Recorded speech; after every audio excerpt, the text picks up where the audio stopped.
Hey bookworms, it's Jade from Bedtime Bookworm and welcome back to my channel. Today we're going to talk about my most anticipated releases for the fall of 2019.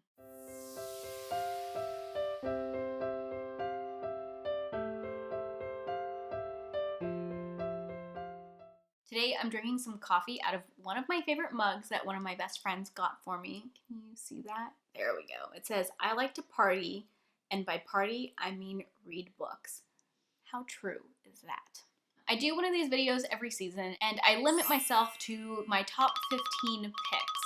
That was really hard this time. I seriously contemplated making it 20 because there were just so many books that I wanted to talk about. But I don't want these videos to be too long, and by forcing myself to keep it to 15, I'm really picking out the ones that I'm most excited about. One thing that helps is that I don't include sequels to series I haven't read or even sequels to series that I am reading, but just know that there are always a lot of books coming out that pique my interest, and I can't talk about all of them. I do have a shelf on Goodreads of not released books. I'll link that down in the description box and you guys can see what other new releases I'm interested in that I didn't talk about in this video. I also want to point out that just because I'm excited about these books and I'm talking about them in this video, it doesn't mean that I'm necessarily going to read them as soon as they come out. Some of these I might, but a lot of them I actually won't be. I just in general try not to read a lot of new releases. I like to wait and see what the reviews look like and what people think of them. Plus, a lot of these are first books in series, so they're series that I'm excited about, but I also try not to read unfinished series because I like to binge series. They're series that I'm going to be keeping an eye on until they're finished, and then I'll plan on reading them. Anyways, that's enough of an explanation of what this video is. You guys know what an anticipated release this video is. For this season, somehow I ended up with 5 books per month. That was definitely not on purpose. It just happened to work out that way. I have a good mix of stuff on this list. I have both YA books and adult books. And then as far as genre, it's a mix of fantasy, historical fiction, and horror. So let's get into the September releases. The first book I want to talk about is The Harp of Kings by Juliette Marillier. This is coming out on September 3rd by Ace. I have never read a Juliette Marillier, but she has been on my TBR forever. I definitely don't think I'm going to be starting with this series. I'm more leaning towards starting with her Seven Waters series. If you have read a bunch of Juliette Marillier, definitely let me know where you think I should start with her, because she kind of has a big backlist. I haven't heard anybody talking about this book, and I had no idea that she was coming out with a new book until I stumbled across this on Goodreads. So this is a historical fantasy, which is like one of my favorite subgenres of fantasy. My friend Roya from Unicorn Hunter Books has already read this and gave it 4.5 stars, which makes me really excited. And I have a bunch of bookish friends that love Juliette Marillier. The next book on my list is Gideon the Ninth by Tamsin Muir. This is coming out on September 10th from Tor.com. It's an adult fantasy and it's about necromancers. And I definitely haven't read enough books about necromancers. This book has been getting a lot of buzz in the booktube world, and it's gotten 5 stars from a few people that I follow. I had never heard of this author before, so I did a little bit of looking into her. And while this is her debut novel, from what I can tell, she has had a couple stories published in some anthologies, the best of horror anthologies that Ellen Gatlow puts together. So I love the fact that she has written horror before. And it does sound like this book is pretty dark and gritty. This is, again, the first book in a series. Funnily enough, the name of the series is The Ninth House, which is very similar to the name of a book and series coming out in the fall by Leigh Bardugo. I think that's just a coincidence. It reminds me of the whole 7 Husbands of Evelyn Hugo and the 7 Deaths of Evelyn Hardcastle. And they ended up changing the latter book to 7.5 Deaths of Evelyn Hardcastle just because the names were so similar. So it's just a funny coincidence that 2 books being published around the same time, their series are both called The Ninth House. Anyways, my point is that this is the first book in a series, so I'm kind of unsure if I'm going to read it when it comes out. It's been getting so much hype, so I'm definitely interested in it. And based on the names of the other 2 books in the trilogy that are already posted on Goodreads, it looks like they might each be about a different person. So I don't know, we'll see how the reviews look when this one comes out, but I'm definitely really interested in this one. Okay, next in September I have The Testaments by Margaret Atwood, and this is the sequel to The Handmaid's Tale. This is coming out on September 10th from Chatto and Windus. That is not a publisher I'm familiar with. I might have accidentally picked like the UK publisher, I'm not sure, but that's the publisher that I have in front of me. I'm sure you guys have heard about this sequel coming out. It's definitely gotten a lot of buzz and a lot of mixed feelings because it's been so long since she wrote the original book. You know, some people think she's writing the sequel just because the TV show is doing well, which I love the TV show. I adore the first season, and I've honestly only watched half of the new season. Is that the third season or the second season? Anyways, I've watched all but like half of the newest season, and I do really enjoy the show. I have also read The Handmaid's Tale, but I read it in high school, so it's been over 10 years since I read it. If I do pick up the Testaments, I will definitely need to do a reread of The Handmaid's Tale before I pick this one up.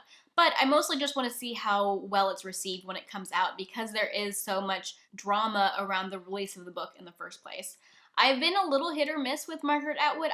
Like I said, read The Handmaid's Tale when I was in high school, and I actually really enjoyed it from what I remember. But I've read 2 of her more recent releases, and I didn't like either of them. But she has a huge backlist, and I'm definitely open to trying more of her stuff. Next, in September, I have The 10,000 Doors of January by Alex E. Harrow. And this is coming out on September 12th. From Orbit. This is an adult historical fantasy. It takes place in the 1900s, and it's about a woman who finds a mysterious book, a book that carries the scent of other worlds and tells a tale of secret doors, of love, adventure, and danger. The first thing about this book that caught my eye was the beautiful cover, but on top of that, I have already heard a lot of good things about this. It's gotten 4 and 5 stars from people that I follow. It's been blurred by Tamara Pierce, who I'm sure you guys are familiar with, but also Pang Shepard, who is a newer author, but I read her book, The Book of M, last year and really enjoyed it, so I was excited to see both of those authors blurb this. I'm definitely looking forward to this one. Next in September, I have Violet by Scott Thomas. This is coming out on September 24th from Inkshares. I'm interested in this because Scott Thomas is the author of Kill Creek, which I read last year, and it was one of my favorite books that I read last year. This is an adult horror book, and the blurb says that it is the disturbing tale of a woman haunted by her long-abandoned imaginary friend. And that sounds really interesting. I'm mostly interested in this because of the author. I really enjoyed his last book, and while Kill Creek was a debut, Scott Thomas actually has a lot of experience writing screenplays, so Kill Creek didn't read like a debut to me at all, and I am really excited to see what he comes out with next. Okay, now we're moving on to October. The first book I want to talk about is Angel Mage by Garth Nix. This is coming out on October 1st from Catherine Teagan Books. I don't know why nobody is talking about this because Garth Nix is like a really popular author. I have to admit that I actually haven't read any Garth Nix, but his Sabriel series has definitely been on my TBR for a really long time. But yeah, when I saw that Garth Nix was coming out with a new book, I got really excited. And as of right now, it's not listed as being part of a series. So I don't know, maybe I'll read this one soon. It looks like this is a YA fantasy, and I'm definitely interested in picking this one up. I might pick it up sooner rather than later if it truly is a standalone, but I don't know. I also kind of want to read his Sabriel series first because I often don't like going backwards in a backlist if I can avoid it. But yeah, why is nobody talking about this? Garth Nix has a new book coming out. Next in October, I have The Fountains of Silence by Ruta Sepetys. I have been waiting on this book for years. I have read 2 Ruta Sepetys books. She writes young adult historical fiction. Both of the books that I have read previously were set during the World War II time period. I loved both of them so much, and I've been looking forward to her next book ever since I read those 2. This one is set in Madrid, Spain in 1957. It's set during the fascist dictatorship of General Francisco Franco. I don't really know anything about that time period, and I'm super intrigued by this book. What I love about Ruta Sepetys' writing is that I emotionally connect with her characters, and her other 2 books, even though they're set during the World War II time period, they're set in areas of the world at that time that I wasn't like super familiar with. So I feel like they're a little more unique in the historical fiction setting. Yeah, I'm definitely excited about this one. Next, I have Imaginary Friend by Stephen Chbosky. This is coming out on October 1st from Grand Central Publishing. If you're thinking that this author name sounds familiar, that's because this is the author of The Perks of Being a Wallflower, which I admit I have not read. But that is like a YA contemporary coming-of-age novel, and this is an adult horror book. So the author name definitely caught my eye, and the fact that he's writing a book in such a different genre, a genre that I read, got me really intrigued. This book is also about an imaginary friend. Apparently that's like a little theme we've got going on this fall. It seems like it's about a little boy, a 7-year-old boy who goes missing, and when he is found again, he all of a sudden has this imaginary friend and this sudden urge to build a treehouse in the woods before Christmas. The last bit of the synopsis says, "Soon, Kate and Christopher, his mother, find themselves in the fight of their lives, caught in the middle of a war playing out between good and evil with their small town as the background." So it sounds like there's a small town setting too, which is always a fun setting for a horror book. I'm definitely going to be keeping my ears open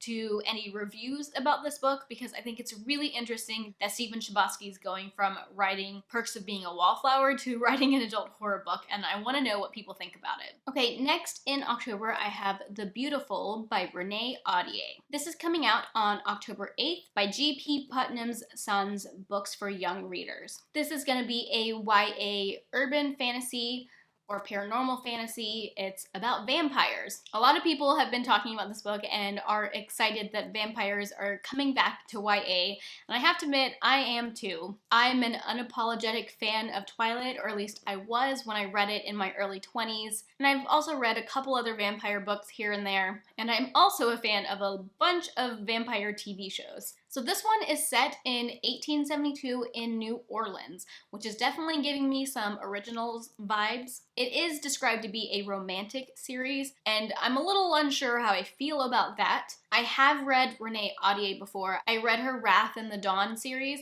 and honestly, I wasn't a huge fan of it, especially the romance in those books. So I'm a little nervous about the romance in this series. This is definitely one that I'm not picking up right away. I want to see what people think of it, but also it's the first book in a new series. My friend Bethany from Beautifully Bookish Bethany has already given this one 5 stars, which makes me kind of excited, but she also reads romance and I don't. Okay, next in October we have probably the book that is most anticipated by me and has been for most of the year, and that is Ninth House by Leigh Bardugo. This is coming out on October 8th from Flatiron Books. I am a big fan of Leigh Bardugo. I've read all of her books set in the Grisha world so far, but this is definitely going to be a departure from those books, which has kind of been a big conversation online. This book is an adult paranormal urban fantasy. The main character is a freshman at Yale, and it's all about like these secret societies that are into like the occult. I know that this book is going to be really dark and comes with a bunch of like content warnings and things. That's kind of been a big conversation on like book Twitter because not everybody was prepared for that, I think, when they started reading the arcs. But it sounds like it has like a foot in the horror genre, which of course is right up my alley. So I am super excited about this book. I've definitely seen some mixed reviews of this, so I have no idea what I'm gonna think. Even though this is the first in a series, I kind of think I'm going to be reading this pretty soon. If you're a fan of Leigh Bardugo and want to pick up this book, just keep in mind that this is very different from her previous books. Okay, now we're moving on to November. The first book in November I have is Call Down the Hawk by Maggie Stiefvater. This is coming out on November 5th from Scholastic Press. Funnily enough, all 5 of the books I'm going to talk about in November are coming out on the 5th. So I have read the first 2 books in Maggie Stiefvater's Raven Cycle series. I do plan to finish that series. I actually think I need to reread the first 2, just like start over and go all the way through, because at the time it wasn't a completed series, which is why I try to avoid starting unfinished series, because this is what happens to me. I stop reading them, I forget what happened, and then I have to start over. Anyways, this series is about one of the characters in that series. It's about Ronan Lynch, and it's been getting a lot of hype Ronan is a lot of people's favorite character of the Raven Cycle. I can't say that he's my favorite, but again, I've only read 2 books about him. But just because I am reading that series and this one has gotten so much hype and people love Ronan, this is definitely on my radar. I'm interested to see what people are going to think of it. I have read other Maggie Stiefvater, some of which I liked and some of which I didn't, but mostly I like her stuff. So I'm definitely interested in this one. Won't be reading it anytime soon, but want to keep my eye on it. This next book I am super, super excited about. And even though it's the first book in a series, I think I might be reading this one. And that is The Guinevere Deception by Kiersten White. This one is coming out on November 5th from Delacorte Press. What is it? What is it, you stinky breath girl? You guys know that I am a big fan of Kiersten White, even though I haven't read a whole lot of books by her. So this is a YA fantasy, and it's a Arthurian legend retelling, obviously about Guinevere. Honestly, that's all I need to know. It's by Kiersten White, it's a retelling about Guinevere.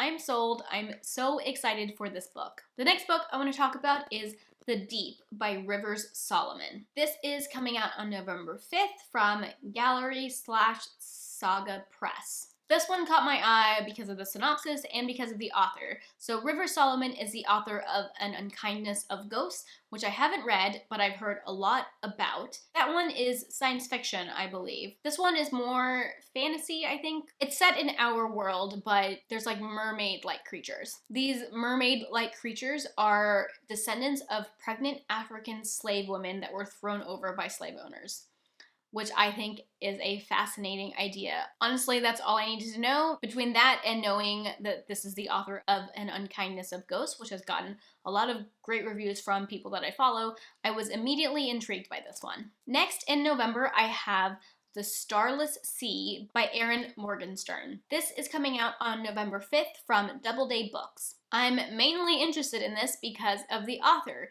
Erin Morgenstern is, of course, the author of The Night Circus, which I have read twice, actually. And while I'm not as big of a fan of that book as a lot of other people, it's definitely not like in my all-time favorites, I still enjoyed that book, and it's been a long time since she's written another one, so people have been really looking forward to her next book, and now it's coming out. It looks like this is an adult fantasy. I honestly don't know that much about it, but the first little blurb in the synopsis says that it is a timeless love story set in a secret underground world, a place of pirates, painters, lovers, liars, and ships that sail upon a starless sea.